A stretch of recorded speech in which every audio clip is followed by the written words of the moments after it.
2위입니다. 시진핑 중국 국가주석. 근엄한 표정, 진지한 표정으로 유명하죠. 트럼프 대통령과는 달리요. 근데 빵 터진 모습이 미국 백악관에 의해서 공개가 되었습니다. 어떤 장면일까요? 함께 보시죠.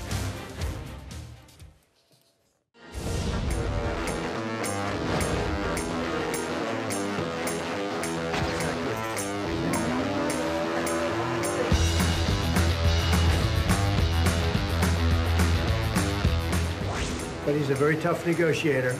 That's not good.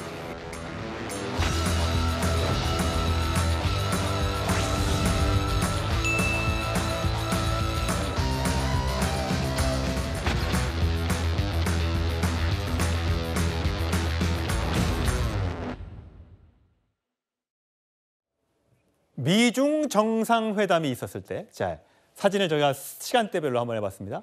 1번 트럼프 대통령, 2번 시진핑 국가주석. 이때만 해도 살살살살 미소가 펼쳐지더니 4번에서 뭔가 시진핑 주석을 향해서 트럼프 대통령이 좀 길쭉한 종이를 딱 내비칩니다. 5번에서 더 가까이 가서 보더니 6번 파한 데서 정말 눈이 안 보일 정도로 완전히 박장돼서 옆에 있는 왕이 외교부장도 함께 웃는 모습이 포착됐는데 이 사진들을 미국 백악관에서 공개한 겁니다. 과연 이 종이에는 뭐가 있었을까요? 그걸 저희가 백악관에서 안 밝혔기 때문에 저희도 알 수는 없습니다. 그래서 저희가 패널들에게 한번 물어보려고 합니다. 우리 패널들은 저 종이에 뭐라고 쓰여 있는지, 뭐라고 그려 있는지 한번 상상해 보도록 제가 미리 부탁을 좀 드려봤습니다. 자, 패널들에게 카메라 돌려주시고, 자, 하나, 둘, 셋 하면 들어주시기 바랍니다. 예, 벌써 드셨어요.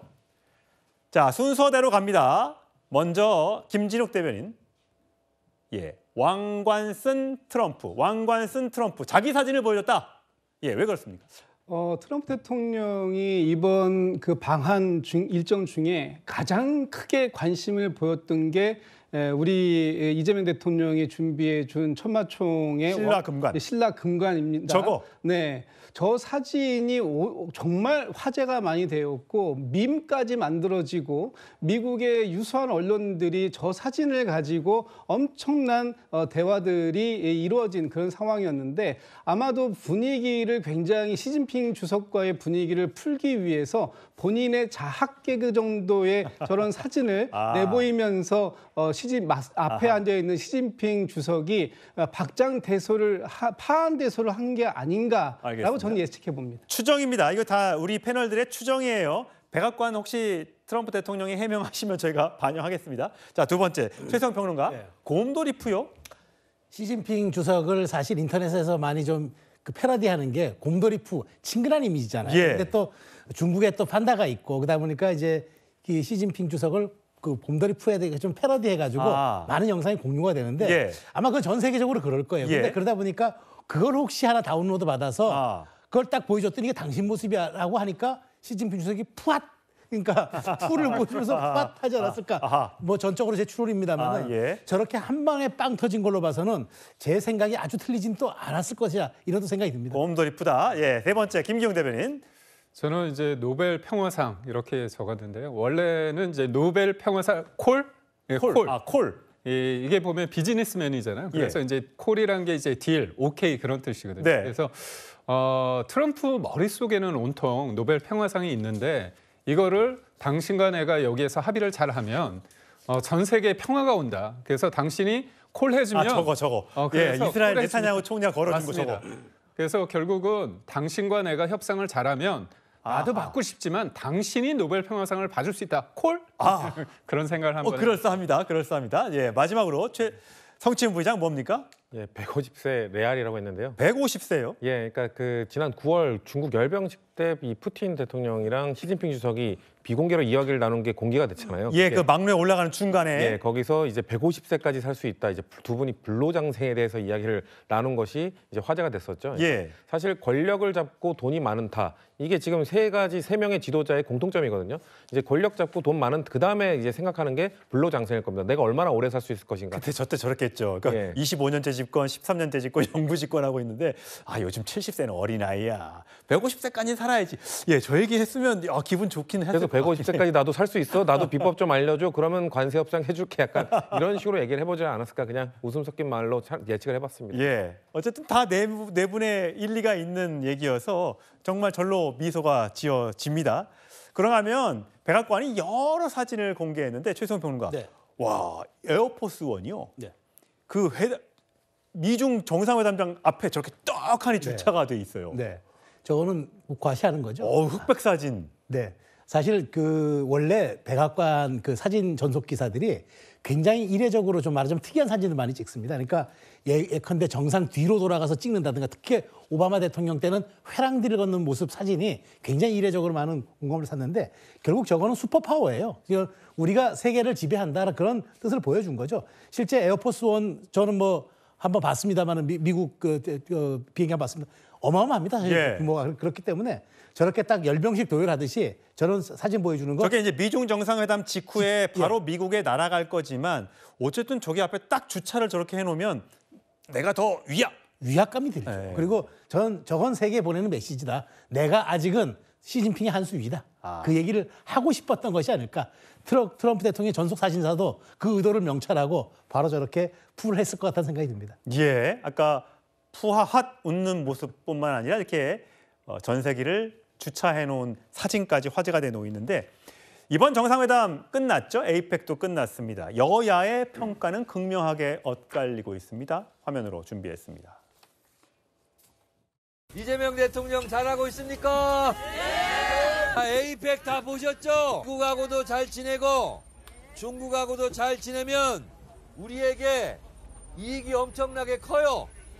국익이 많이 좋아졌어요. 어제 있었던 한중 정상회담 결과는 매우 실망스럽습니다. 무비자 입국 후 불법 체류로 남는 중국인 관리 문제 등 우리 경제와 사회에 직결된 대중 현안들이 하나도 제대로 해결이 되지 못했습니다. 결국 한중 정상회담은 성과 없이 소리만 요란했던 빈술의 외교로 끝나고 말았던 것입니다. 예, 민주당에서는 A약점 협상이었다. 굉장히 성과를 높이 평가하고 있는 반면에 국민의힘은 뭔가 가시적으로 팩트시트가 나오지도 않았고 뭔가 협상안이 정확하게 또 미국과 우리나라의 협상 내용 공개된 것이 좀 다르다. 저게 나와 봐야 나는 거지. 지금까지도 잘 된다고 했었는데 잘 된 게 아니었기 때문에 믿을 수 없다. 뭐 이런 반응인 것 같아요.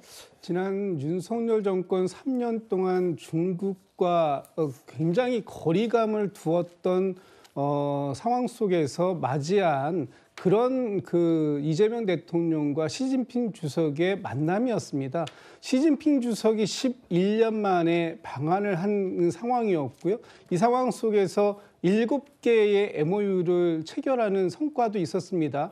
그 성과 중에는 서비스와 관련된 부분들에 대해서 양국이 호혜적으로 하자라는 것도 있었고 여러 가지 성과가 있는데 그게 왜 중요하냐 하면 지금 한한령 같은 부분들이 2016년 이후로 지속적으로 명시적으로 이루어지고 있습니다만 풀리지 않고 있어요. 이런 것들이 서비스업을 통해 가지고 이제 풀릴 수 있는 가능성을 보았습니다. 그리고 지금 이 중국과의 그 협상이라든지 정상회담을 통해서 얻을 수 있는 많은 것들 중에 무엇을 저희 국민의힘에서 도와줬는지 저는 반문해보고 싶습니다. 오히려 혐한 분위기, 혐중 분위기, 그리고 중국에 대해서 굉장히 비자 문제라든가 이런 부분들에 대한 그 지적들, 비판들 이런 방식들을 국민의힘에서 해오고 과연 그 어떤 협상력을 가지고 이재명 대통령이 중국에게 더 많은 것을 받아내왔어야 한다라고 주장하는 것인지 이해하기 어렵다 이런 말씀을 드리고 싶네요. 국민의힘 반론을 들어봐야 될 것 같아요. 그러니까 저희가 대한민국 대통령이라고 하면 무엇보다도 영토 관련해서 할 말은 해야 되는 거 아닙니까? 예. 서해 공정이라고 하죠. 어떻게 보면 서해 바다 했을 때 우리나라 바다와 중국 바다가 겹치는 부분에 있어서는 어업 활동만 할 수 있게끔 되어 있습니다. 서해 잠정 조치 수역이라고 하는데 그쪽에 이른바 알박기라고 해서 서해 구조물을 지금 짓고 있습니다. 3개를 짓고 있는데 우리도 비례적으로 그걸 해야 된다는 얘기가 있습니다. 근데 그 예산을 없앴습니다. 그리고 그 부분에 대해서 적극적으로 얘기를 해야 되거든요. 다른 것도 아니고 주권과 영토에 대한 문제이기 때문에 이런 부분에 대해서 과연 했는지, 그리고 또 한한령 관련해서 윤석열 정부보다 뭔가 낫다고 한다면 그러면 플러스 알파가 있어야 되지 않습니까? 결국 한미 정상회담도 마찬가지지만 한중 정상회담에서도 합의문도 없고 공동 성명도 없습니다. MOU는요 사실상 어떻게 보면 그냥 지킬 수도 있고 지켜지지 않을 수도 있는 그냥 것들입니다. 그렇다면 이전 정부보다 잘했다고 했을 때 실질적으로, 그리고 실용 외교라고 했을 때 우리 국민들이 느낄 수 있는 것들이 있어야 되는데, 제가 볼 때는 요즘 언급되는 것들이 그냥 선물 뭐 주고받았다 이런 거 말뿐이 기억나는 게 없습니다. 그렇다면 본인들이 말했던 실용 외교했을 때 국민들이 와닿는 우리 민생을 뭔가 살릴 수 있는 어떤 구체적인 게 무엇인지에 대해서 답을 내놔야 되지 않을까 싶습니다. 예, 한미 한중 정상회담이 잇따라 열렸고요. 그 내용을 토대로 팩트시트든 뭔가 협상안이 정확하게 공개가 곧 될 것으로 기대하겠습니다.